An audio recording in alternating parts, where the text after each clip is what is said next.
we live in the afterbirth of the 20th century in a lot of ways, and I don't really have hope for the future. Like, to me, the only way to get excited about the future or to feel excited is through morbid curiosity about exactly how bad it's going to be. You know what I mean? I feel like we're all just like, all of our lives are just like sort of in line in traffic and there's a car accident ahead.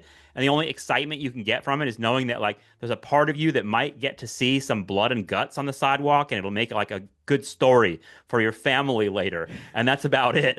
Rubbernecking at the apocalypse. It sounds like a Hunter S. Thompson thing. Yeah, totally. I Well, mean, and you don't have to be in a dark moment to feel that way. I think a lot of people feel that way.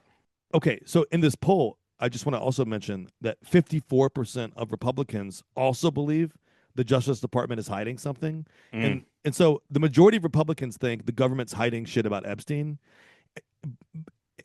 And Trump's approval ratings among Republicans are like 88%. So I just think that that's also worth noting, that there's a cognitive dissonance collectively there that's just really, really It's fascinating. disturbing. I mean, it makes me think about the fact that like liberals for a long time were hoping that Trump was going to they were going to release his tax returns, and like Americans will be so shocked by the tax evasion that he has practiced in his life that no one will vote for him anymore. Like, it's such a laughable idea because here they are overlooking like plausible allegations of rape and pedophilia.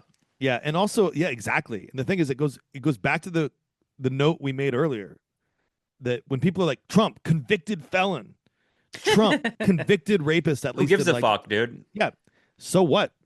I mean, you know what I mean? It but doesn't that's matter. the HBO shit, dude. Doesn't move the needle. Tony Soprano is cool. Walter White is cool, and like these guys are criminals that get away with crime. Like there's a weird sort of like lust for the guy that gets away with it all and like does the evil deeds. And the fact, to me, what's disturbing about that is like it's one thing to be like Walter White, like being like this criminal guy that's like doing crystal meth running and like killing all these gangsters and shit. It's another thing when you're like talking about like sex trafficking of like Yep. young women. Like, don't people give a fuck about their own kids? Well, I mean, it's in yes and no. You know what I mean? The Insane. answer is actually yes and no. And the thing is, we keep going back to this, but look at the women involved in all of Trump's civil cases. You know what I mean? The ones that went to court, the ones that didn't, the ones where he is paying restitution or should be, etc. And then look at the Epstein stuff, look at the Clinton stuff. So the question you kind of have to end up asking is like, is a man who hurts women a deal breaker when he's also like your agent of political power? And it just seems to me that like it's just, you can't, like, you know, that's true on the Democratic side too. the answer Yeah. just seems really obvious. Yeah, right. So the, you know, it's all Like bastard he on might both be a sides. rapist, but he's our rapist. You know? Exactly. Yeah. And like that's and that's really, really consistent with the kind of traumatic historical movements we've always tracked on No this shit. show. Yeah.